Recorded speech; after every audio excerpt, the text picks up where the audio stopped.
Subscribe and click the bell icon for the latest updates and notifications from the Indian Express.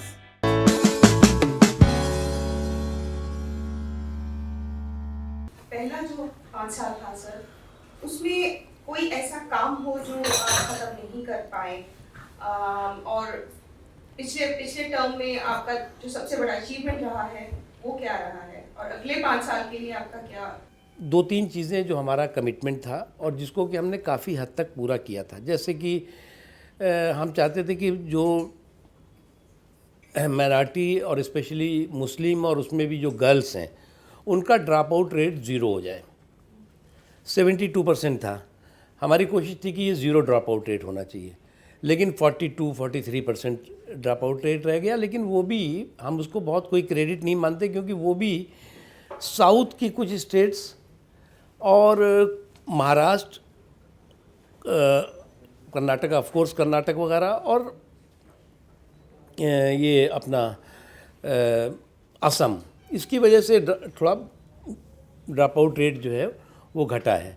लेकिन हम इसमें हमारा commitment है कि वो जो हमारा एक सपना था कि हम ड्रॉप आउट रेट ज़ीरो करेंगे, उसको हम जो है वो अब इस 5 सालों में ज़ीरो करना है हमको। ये एक हमारा एक बहुत ही बड़ा चैलेंज है। उसके लिए हमने स्कॉलरशिप का वो थोड़ा बढ़ाया है। स्कॉलरशिप के लिए अवेयरनेस पैदा करेंगे, बच्चों को पढ़ो और बढ़ो एक कंसेप्ट है और एक अभियान है। उसके तहत पढ़ो और बढ़ो के तहत जो है हम लोगों में गांव-गांव में एक अवेयरनेस का प्रोग्राम करेंगे, ताकि वो लोग जो है, जो लोग की सोशल रीज़न्स हो सकते हैं, इकोनॉमिक रीज़न्स हो सकते हैं, सामाजिक आर्थिक कोई भी कारण हो सकते हैं, जो स्कूल ही नहीं भेजते बच्चों को, और ख़ास तौर से बच्चियों को, उनको हम जो है इनकरेज करेंगे कि आप स्कूल भेजिए। ये बहुत बड़ा हमारा था। दूसरा जो था कि हमने एक शुरुआत करी थी हुनर हाट की। ये पहला मौका है कि सिर्फ दस्तकारों, शिल्पकारों के लिए हमने एक प्लेटफार्म बनाया था, उनको मौका और मार्केट मिले। वो हुनर हाट हमने जो है वो मुंबई में किया, दिल्ली में किया, पांडिचेरी में किया, गोवा में किया, लखनऊ में किया, इलाहाबाद में कुछ जगहों पे किए। लेकिन इस बार हम 100 से ज़्यादा करेंगे, और हमारी कोशिश है कि हम कम से कम जो है वो 5 लाख से ज़्यादा सिर्फ हुनर हाट के ज़रिए हम दस्तकारों, शिल्पकारों को रोज़गार के मौके दिला सकें। और अभी हम शुरू करने जा रहे हैं बेंगलोर से ही, अगले महीने से ही। तो हमने शुरू कर दिया है कि बिना कम समय गंवाए हुए हम काम को आगे बढ़ा रहे हैं। तीसरा है कि जो इंफ्रास्ट्रक्चर, एजुकेशनल इंफ्रास्ट्रक्चर हैं, वो दूर दराज के इलाकों में बहुत कम है। स्कूल कम है, प्राइमरी स्कूल से लेकर के और आगे तक के ITI नहीं है, पॉलिटेक्निक नहीं है, कॉमन सर्विस सेंटर्स नहीं है, हॉस्टल्स वगैरह की फैसिलिटी नहीं है। उसको हम प्रधानमंत्री जन विकास प्रोग्राम के तहत, पहले ये 90 ज़िलों में था, अब 308 ज़िलों में हो गया है। वो हम 100 ज़िलों को अभी हमने 100 दिनों के अंदर टारगेट कर रहे हैं हम, कि हम इसको प्रायोरिटी के साथ जिन जगहों पर ये गैप है उसको भरेंगे, स्टेट गवर्नमेंट के साथ कोऑर्डिनेट करके, और उसको भी हम करेंगे। क्योंकि लोग कहते हैं हम स्कूल है नहीं, हम क्या करेंगे। आपके विजन में सर और प्राइम मिनिस्टर के विजन में माइनॉरिटी कौन है? Who is the minority? देखिए, माइनॉरिटी तो हमारे कॉन्स्टिट्यूशन में जो है वो डिफाइंड है। अब वो दूसरी चीज़ है कि जो सेंटर के पॉइंट ऑफ व्यू से जो है वो 6 नोटिफाइड माइनॉरिटीज़ हैं। मुस्लिम्स हैं, क्रिश्चियंस हैं, सिख हैं, जैन हैं, बौद्ध हैं, पारसी हैं। ये 6 नोटिफाइड माइनॉरिटीज़ हैं। और उसके अलावा जो है वो हमने थोड़ा इसका जैसे हमने कहा प्रधानमंत्री जन विकास प्रोग्राम, तो पहले क्या था कि 70% माइनॉरिटी हो तभी जो है वहाँ पे स्कूल बनेगा, या वहाँ पर कोई फैसिलिटी मिलेगी, पानी की फैसिलिटी हो, बिजली की फैसिलिटी हो, या और भी। हमने वो जो कंसेप्ट है वो हटाया, पिछले साल ही ख़त्म किया है। हमने कहा कि नहीं, 25% भी है तो भी वहाँ पर ये फैसिलिटी होनी चाहिए, क्योंकि ये सिर्फ माइनॉरिटीज़ के लिए, अगर स्कूल बनेगा तो वो सभी जो उस इलाके के गरीब लोग हैं उनको फ़ायदा होना चाहिए। उसके साथ माइनॉरिटीज़ को फ़ायदा होगा, क्योंकि माइनॉरिटीज़ वहाँ पर रह रही हैं, उसी तरह से हमने ये एक शुरुआत की और इसका बहुत पॉजिटिव इम्पैक्ट हुआ। ख़ास तौर से जो तेलंगाना है वहाँ पर हमने जो है वो गुरुकुल की तरह के ओपन स्कूल शुरुआत की, 2 ही साल पहले शुरू की थी। लगभग 92 स्कूल्स हमने बनवाए और उसमें हमने कहा कि देखो ये मत करना कि आप जो है वो नहीं सिर्फ ये कम्युनिटी रहेगी, ये नहीं रहेगी। हम चाहते हैं कि जो एक हारमोनी का माहौल है वो स्कूल से ही शुरू होना चाहिए। हम जो है स्कूल बनाना चाहते हैं, हम एक फॉर्मल एजुकेशन का सेंटर बनाना चाहते हैं, सिर्फ मदरसे की तरह नहीं। तो वो एक पॉजिटिव उसका असर आया। In your own party, not a single Muslim MP has been elected. जो माइनॉरिटी और स्पेशली मुस्लिम्स का जो रिप्रेजेंटेशन पार्लियामेंट और असेंबलीज़ में घट रहा है, उसके लिए आप बीजेपी को दोष नहीं दे सकते। पिछले लगभग 35 सालों में, 40 सालों के बीच में आप कह सकते हैं, तो हर साल जो है वो पार्लियामेंट में भी और डिफरेंट असेंबलीज़ में भी जो उनका जो रिप्रेजेंटेशन है वो बहुत नीचे होता गया। ये वो उन लोगों ने ये काम किया जिन्होंने कि पूरा मतलब उनके वोटों से जो है वो सरकारें बनाई और वोट लिए, लेकिन उनको असेंबली और पार्लियामेंट में कम करते गए। एक चीज़। दूसरी चीज़ है जैसे बीजेपी ने भी अभी इस बार भी जो है वो लगभग 9 कैंडिडेट चुनाव के मैदान में पार्लियामेंट में उतारे थे। कोई जीत नहीं पाया, वो अलग बात है। इसलिए जो है वो सिर्फ इसके साथ और माइनॉरिटीज़ के सोशो इकोनॉमिक एजुकेशनल अपलिफ्टमेंट को अगर जोड़ेंगे तो वो भी पार्टियां रही हैं जिन्होंने कि बहुत जम करके जो है वो पार्लियामेंट और असेंबलीज़ में मुस्लिम रिप्रेजेंटेशन कराया है, लेकिन 70 सालों में जो है वो पॉवर्टी बढ़ती गई, अनएम्प्लॉयमेंट जो है वो पूरी तरह से बढ़ता गया, जो लिटरेसी रेट है वो पूरी तरह से बिगड़ता गया। तो वो एक है, लेकिन हमारा भी ये मानना है कि सारे चीज़ों के साथ पॉलिटिकल एम्पावरमेंट भी ज़रूरी है, लेकिन इसको सिर्फ बीजेपी के सर पे अगर आप डालेंगे तो वो न्याय नहीं होगा। So do you think that it would have been better if like in Pakistan you had separate electorates? नहीं, बिल्कुल नहीं, ज़रूरत नहीं है। हम करते हैं हम तो करते हैं 130 करोड़ हिंदुस्तानियों की बात, हम करते हैं इंक्लूसिव ग्रोथ की बात, हम करते हैं डेवलपमेंट विदाउट डिस्क्रिमिनेशन की बात, हम करते हैं एम्पावरमेंट विदाउट अपीजमेंट की बात। यूपीए में मुसलमानों को लेकर के खास तवज्जो दी गई थी, रिपोर्ट आई थी सच्चर कमेटी साहब की, और जब से सरकार बदली 2014 से सच्चर वर्ड ही लोग सरकारी कम्युनिकेशन में यूज होना लगभग बंद हो गया।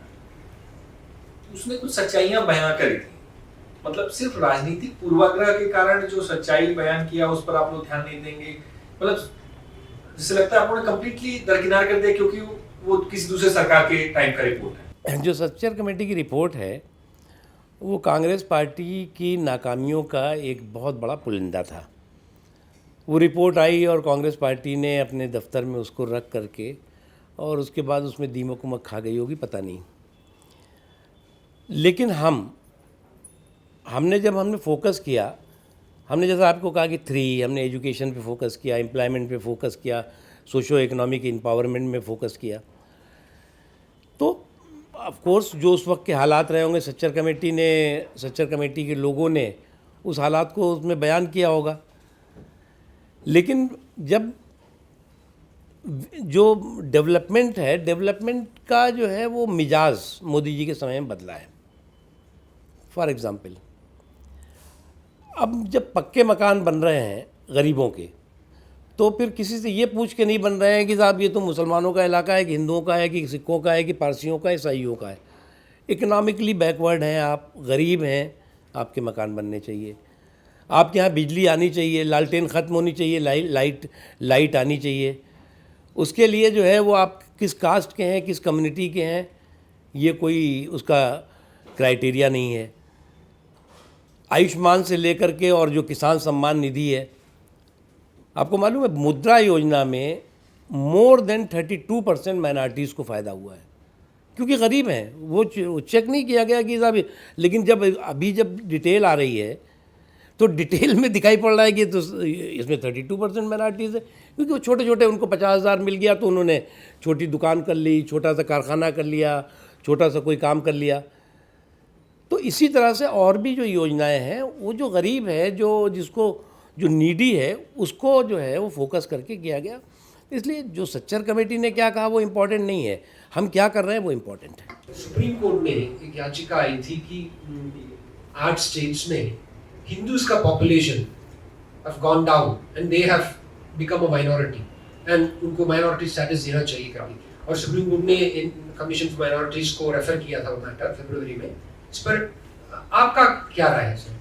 जो सेंटर में जो नोटिफाइड माइनॉरिटीज़ हैं, हमने आपको बता दिया कि ये 6 नोटिफाइड माइनॉरिटीज़ हैं। अलग अलग स्टेट्स वहाँ के सोशो इकोनॉमिक और जो हालात हैं वहाँ के हिसाब से स्टेट भी तय करते हैं। फॉर एग्ज़ाम्पल, महाराष्ट्र में ज्यूज़ कम्युनिटी, जो यहूदी कम्युनिटी जिसे कहते हैं, उसको माइनॉरिटी का दर्जा दिया हुआ है। उसी तरह से लगभग 7 स्टेट्स ने जैन कम्युनिटी को भी माइनॉरिटी का दर्जा दिया, जिसमें कि महाराष्ट्र था, राजस्थान था, मध्य प्रदेश था, गुजरात था और भी कुछ स्टेट थे। और उसके बाद सेंटर ने उस जो अलग अलग स्टेट्स के प्रपोज़ल, अलग अलग स्टेट्स का डिसीज़न था, उसको ध्यान में रख करके और उस वक्त जो है वो जैन कम्युनिटी को भी, जो सेंटर की नोटिफाइड माइनॉरिटीज़ है, उसमें शामिल किया। इस सिलसिले में पिछले टाइम जम्मू कश्मीर की सरकार से, महबूबा मुफ्ती साहब की जो सरकार थी, उनसे भी बात हुई। नागालैंड और मणिपुर और कुछ नॉर्थ ईस्ट के जो जहाँ पर सरकार थी, उनके लोगों, उनके रिप्रेजेंटेटिव, उनके चीफ प्रिंसिपल सेक्रेटरीज वगैरह से बातचीत हुई। और बातचीत करने पे ये हुआ कि आपको जो वहाँ पर माइनॉरिटी हैं, एक्चुअल माइनॉरिटी, उनको आप किस तरह से बेनिफिट दे सकते हैं या क्या आप कर सकते हैं, उसके लिए प्रपोज़ल भेजिए। उसमें अभी तक कोई बहुत ज़्यादा उसमें कोई पॉजिटिव प्रपोज़ल नहीं है, लेकिन स्टेट फ्री हैं, वो अपने हिसाब से कर सकते हैं। चाहे तो उस स्टेट में क्या उनको फैसिलिटी मिलनी चाहिए, उसके सिलसिले में। हिंदू राष्ट्र में मुसलमान नागरिक को हर बार अपने नेशनलिज्म का सर्टिफिकेट देना पड़ता है। ये मुसलमान आइडेंटिटी को लेकर सोसाइटी में काफ़ी चर्चा होती है, तो काफ़ी मुसलमान इनसिक्योर फील करते हैं। उन्हें लगता है कि इक्विटी नहीं हो रहा है उनके साथ, समानता नहीं हो पाती है। तो इस विषय में आप नेता हैं, आप काफ़ी लोगों से मिलते हैं, आपकी बातचीत होती है, आपके थॉट्स क्या हैं? अच्छा, अब एक चीज़ आप ये बताइए, ज़्यादातर जो है वो इंटॉलरेंस वगैरह की बातें जो होती हैं वो मोदी जी को ध्यान में रख कर के ज़्यादा होती हैं, ख़ास तौर से 2014 के बाद। थोड़ा 2014 के बाद आप गिनती के इंसिडेंट बताइए, उससे पहले कि मैं बताऊंगा अभी आपको, गिनती के इंसिडेंट बताइए जहाँ पर कि कत्लेआम हुआ हो। एक गिनती का आप बताइए जहाँ पे 4 महीने, 3 महीने, 2 महीने कर्फ्यू लगा रहा हो। हम तो खुद भोगी हैं। मैं इलाहाबाद में रहता था और कर्फ्यू लग जाता था तो 2 महीने निकल नहीं पाते थे। जब 1 घंटे के लिए कर्फ्यू खुलता था तो सब्ज़ी लेने निकलते थे, और उसके बाद जो है वो मतलब मरते थे जो लोग बेगुनाह, वो तो मरते ही थे। अगर 10 मरते थे तो 400 लोग जो है बेगुनाह जेल में डाल दिए जाते थे। एक तो ये, दूसरा ये कि जो टेररिस्ट धमाके और टेररिस्ट जो है वो गतिविधियाँ होती हैं जिसमें कि ब्लास्ट हुआ, ये हुआ, वो इन 5 सालों में, पिछले 5 सालों में एक भी नहीं होने पाया। इसके लिए सरकार की strong political and nationalistic will तो है ही, लेकिन देश के लोगों का भी इसमें बहुत बड़ा योगदान है, स्पेशली मुस्लिम्स का।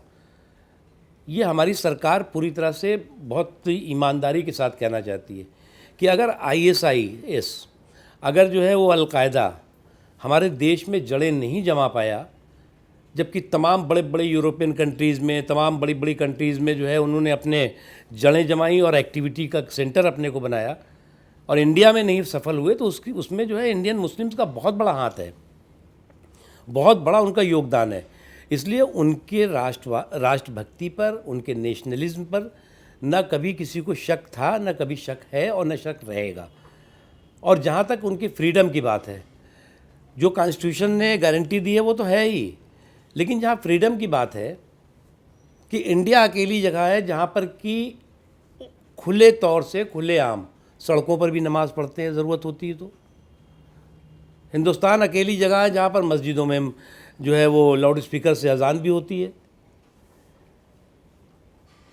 उसके अलावा जो है वो, मैं ये नहीं कहता कि डिस्क्रिमिनेशन नहीं होगा, डिस्क्रिमिनेशन तो आज 70 सालों से हो रहा होगा, लेकिन जो डिस्क्रिमिनेशन का एक माहौल था वो ख़त्म हुआ है। वेस्ट बंगाल का आपका जो कैंपेन था वो डिस्टिंक्टली हिंदू, उसका टोन, टेनर सब कुछ हिंदू था। जय श्री राम अभी भी उसको लेके वहाँ पे प्रॉब्लम हो रहा है।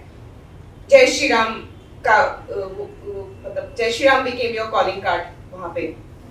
तो इसको आप, ये जो आपने सेक्युलरिज्म का अभी डेफिनेशन दिया, इसको कैसे उससे जोड़ते हैं?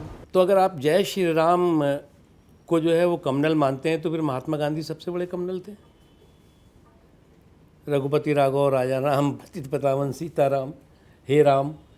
मुझे लगता है कि जय श्री राम को अगर आप कम्युनल टैग लगाएंगे तो आप इंडिया और इंडिया के जो का कल्चर है उसके साथ आप जो है वो जस्टिस नहीं करेंगे। गांव में आप जाइए, हिंदू हो मुसलमान हो राम राम जी करता है, तो क्या वो कम्युनल हो गया क्या? तो मुझे लगता है कि ये जो ममता जी का जो रिएक्शन है, वो रिएक्शन तो मुझे लगता है कि वो लोगों के लिए मजाक बन गया है। वो रिएक्शन जो है वो चुनाव के बाद शुरू हुआ, जब उनकी हार हुई तब उन्हें लगा कि ये तो जय श्री राम अगर कह रहे हैं, तो दौड़ा करके उन्होंने लोगों को चिल्लाना शुरू कर दिया। तो जहाँ तक बंगाल में है, बंगाल में बीजेपी एक इफ़ेक्टिव और स्ट्रांग पॉलिटिकल अल्टरनेटिव थी लोगों के सामने। जो तृणमूल कांग्रेस, जो कम्युनिस्ट पार्टी थी, कांग्रेस पार्टी थी, वो पूरी तरह से ख़त्म हो चुकी थी और सीधी लड़ाई थी between Trinamool Congress and Bharatiya Janata party. लोगों ने भारतीय जनता पार्टी को वोट किया, तृणमूल कांग्रेस को भी वोट किया, तो इसमें कोई कम्युनल लाइन पे ऐसा नहीं था। यूपी में पॉलिटिक्स किए हैं, आपने सोशलिस्ट पॉलिटिक्स को बड़ा करीब से देखा है। ये सोशलिस्ट पॉलिटिक्स का जो हश्र हुआ हरियाणा से लेकर के बंगाल बिहार तक, क्या कहाँ जा रहा है सोशलिस्ट पॉलिटिक्स? सोशलिस्ट जो मूवमेंट था उस मूवमेंट को आचार्य नरेंद्र देव, डॉक्टर राम मनोहर लोहिया, और उसके बाद देखें आप तो मधुलिमे, मधु दंडवते, अपने जॉर्ज फर्नांडीज, राजनारायण, जनेश्वर मिश्रा, एक लंबी जो श्रृंखला थी वो सारी की सारी लीडरशिप ख़त्म हो गई। उसके बाद जो है वो मुलायम सिंह जी का युग आता है, लेकिन वो जो है वो सीमित होता है सिर्फ यूपी के दायरे में, जबकि सोशलिस्ट आंदोलन जो है महाराष्ट्र से में था, कर्नाटक में बहुत बड़ा एक सोशलिस्ट मूवमेंट और सोशलिस्ट ज़मीन थी उस समय, बिहार था कर्पूरी ठाकुर तक, तो वो सारा के सारा ख़त्म होता गया। और उसके बाद सोशलिस्ट जो है वो सुविधा की पॉलिटिक्स हो गई, तो उसकी वजह से वो धीरे धीरे जो है वो सोशलिस्ट आंदोलन पूरी तरह से बिखर गया और सिमट गया। क्योंकि सोशलिस्ट जिस दिन जो है वो, सोशलिस्टों का एक नारा था कि गैर कांग्रेसवाद, और गैर कांग्रेसवाद से जो है वो सोशलिस्टों का की एक तरह से शुरुआत होती है, और गैर कांग्रेसवाद करते करते वो कांग्रेस की गोद में बैठ गए, उसी दिन ख़त्म हो गए। आप अटल जी के कैबिनेट में थे, मिनिस्टर ऑफ स्टेट इंफॉर्मेशन, आप किस टाइम भी मिनिस्टर MOS रह गए, और नहीं अभी कैबिनेट हूँ भाई, इतना तो अभी कैबिनेट हूँ। बट वो पोर्टफोलियो तो खाली बहुत बड़ा portfolio, very big portfolio. You don't feel that you are the token Muslim put there by the BJP? देखिए कुमी जी इस बार जो है वो जो प्राइम मिनिस्टर ने एजेंडा तय किया सेंट्रल हॉल में, हाँ जी, उनका सबका साथ सबका विकास के साथ जोड़ा सबका विश्वास, हाँ, और ये इस एजेंडे को पूरा करने की जिम्मेदारी सभी पर है, लेकिन माइनॉरिटी अफेयर मिनिस्ट्री की शोल्डर पे ज़्यादा है। सबका विश्वास जो था वो क्या मुस्लिम कम्युनिटी को के रेफरेंस में वो बात नहीं, सबका विश्वास मतलब सबका विश्वास, गरीबों का भी विश्वास, पिछड़े तबकों का भी विश्वास, जिस तक विकास की रोशनी नहीं पहुंची उसका भी विश्वास, अंत्योदय। हम ये नहीं कह सकते कि 100% हिंदुस्तान के लोग जो है वो हमारे साथ हैं। ऑफ कोर्स हमारे साथ 50% हो सकते हैं, 50% अभी भी हो सकता है कि उनमें गलतफहमियां हों, उन्हें भी हमें अपने साथ लाना है। एक जो नया मीडियम जो ओवर द इयर्स आपने देखा होगा 2014 में कम था, इस बार बहुत ज्यादा था, व्हाट्सएप। सोशल मीडिया, हाँ, सोशल मीडिया में व्हाट्सएप में, और व्हाट्सएप में जिस तरह के फॉरवर्ड्स चल रहे हैं, खास करके दो समुदायों के बीच में पोलराइजेशन कराने के उद्देश्य से, ये एक फिनोमेना आपको नजर आया होगा, तो इसकी जड़ क्या है और उसका समाधान? देखिए, मैं मानता हूँ कि देखिए सोशल मीडिया अच्छी चीज़ है, लेकिन सोशल मीडिया का कि एंटी सोशल एक्टिविटी जो है उस ख़राब चीज़ है। अब मुझे रोज़ इतनी गालियाँ पड़ती हैं, मैं तो देखता हूँ तो मुझे अच्छा लगता है कि चलो गालियाँ शुरू हो गई, क्योंकि जैसी जो है वो मान लीजिए, अब क्या होता है ना, जैसे हमने कहा कि 5 करोड़ लोगों को 5 साल में स्कॉलरशिप मिलेगी। अब मैं जो नोटिफाइड माइनॉरिटीज़ हैं वो 6 हैं, मैंने बता दिया आपको। अब उसके बाद उन्होंने गाली देना शुरू की कि ये देखो मुसलमानों का तुष्टीकरण में लग गया है, एक वोट देंगे नहीं मुसलमान, ये वो।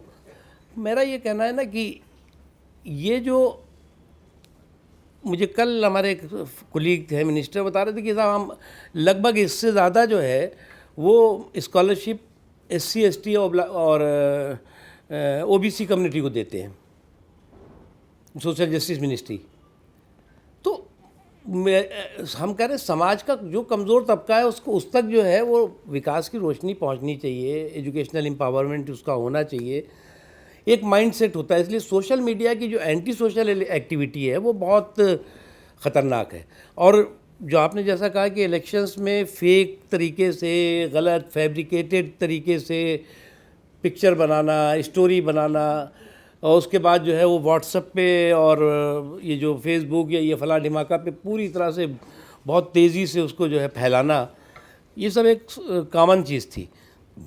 लेकिन एक चीज़ जो अच्छी है उसका थोड़ा इम्पैक्ट हुआ होगा, मैं नहीं कह सकता, लेकिन धीरे धीरे लोगों में ये अवेयरनेस आ गई कि ये फेक है, ये फैब्रिकेटेड है और ये फ्रॉड है और ये करेक्ट है, सही चीज़ है। तो ये धीरे धीरे इसका जो असर बढ़ा है तो उसका ये भी फ़ायदा हुआ है। अब तो गांव-गांव में मोबाइल है, उस पर सबके पास कुछ है। इंटॉलरेंस और विश्वास वाली बात चल रही है और स्पेशली भी सोशल मीडिया की बात हुई।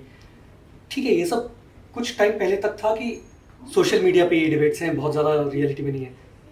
लिंचिंग्स हुए हैं, वो रियलिटी में हुए हैं, सोशल मीडिया पे नहीं हुए। 45 to 50 incidents of lynchings. Hindu radicalisation पहले से ज़्यादा बढ़ा है। पहले भी ऐसे इंसिडेंट्स होते थे लेकिन ग्लोरीफाई नहीं होते थे। पिछले 5 साल में हमने देखा है कि उन लोगों को कैबिनेट मिनिस्टर जाके माला डाल रहे हैं, उन लोगों को सोशल मीडिया पे ग्लोरीफाई किया जा रहा है। तो these are the real things that are happening on the ground. विश्वास कहाँ से आएगा, कैसे आएगा? देखिए, मैं आपकी बात से पार्टली इत्तेफाक करता हूँ कि इस तरह की आइसोलेटेड एक भी अगर कोई इंसिडेंट होता है तो वो नहीं होना चाहिए। मैं आपकी बात से इत्तेफाक करता हूँ, लेकिन जो भी इंसिडेंट हुए, जिसको आपने बताया 50, मुझे तो नहीं मालूम कहाँ है 50, लेकिन जैसे जो 2-3 इंसिडेंट हैं, जो एक तो राजस्थान का था अलवर वाला, और एक हरियाणा का हुआ था जिसमें कि ट्रेन की घटना हुई थी, जिसको बाद में पता लगा कि वो आपस के झगड़ा था उनका, फैमिली कुछ उसमें था, उसमें आपस में एक दूसरे को मारा पीटा, कुछ इस तरह का हुआ। लेकिन फिर भी दोनों चीज़ों में इमीडिएट अरेस्ट हुई थी, और राजस्थान वाले में उसको जो है वो 6-8 महीने तक उसकी बिल तक नहीं हुई, जो लोग लगभग 1 दर्जन से ज़्यादा लोग अरेस्ट हुए थे। इसी तरह से और जगहों पे। लेकिन जो भी हो, उसमें जो स्टेट की मशीनरी है, स्टेट गवर्नमेंट है, उसको एक्शन करना चाहिए, और ये इसको हीनियस क्राइम मानना चाहिए इसको। लेकिन जब होता है ना कि इसको हीनियस क्राइम मानने के बजाय इसको कम्युनल रंग दे दिया जाता है। जब कम्युनल रंग देते हैं तो जो आदमी ये काम कर रहा है उसका जो कॉन्स्पिरेसी है, उस कॉन्स्पिरेसी को ताकत मिलती है। कलकत्ता में जो हॉस्पिटल में इंसिडेंट हुआ है मारपीट का डॉक्टर के साथ, तो वो पेशेंट जो मरा है, जिसके फैमिली अभी कुछ लोग जेल में हैं, वहाँ पे बीजेपी ये कह रही है कि वो मुसलमान थे, तो जो वायलेंस हुआ है अभी वहाँ पे स्ट्राइक चल रहा था, लेकिन पेशेंट फैमिली था, वो उसका रिलीजन तो इम्पोर्टेंट नहीं है, तो कम्युनलाइजेशन तो तब भी होता है सर। देखिए, मैं मानता हूँ, ये मैं नहीं कह रहा हूँ कि अब ये तो जो है वो आज कितने सालों से पता लगा कि सिर्फ जो है वो क्रिकेट के मैच पे पटाखों पर दंगे हो जाते थे, एक दूसरे को मार देते थे, गोलियां चलती थी,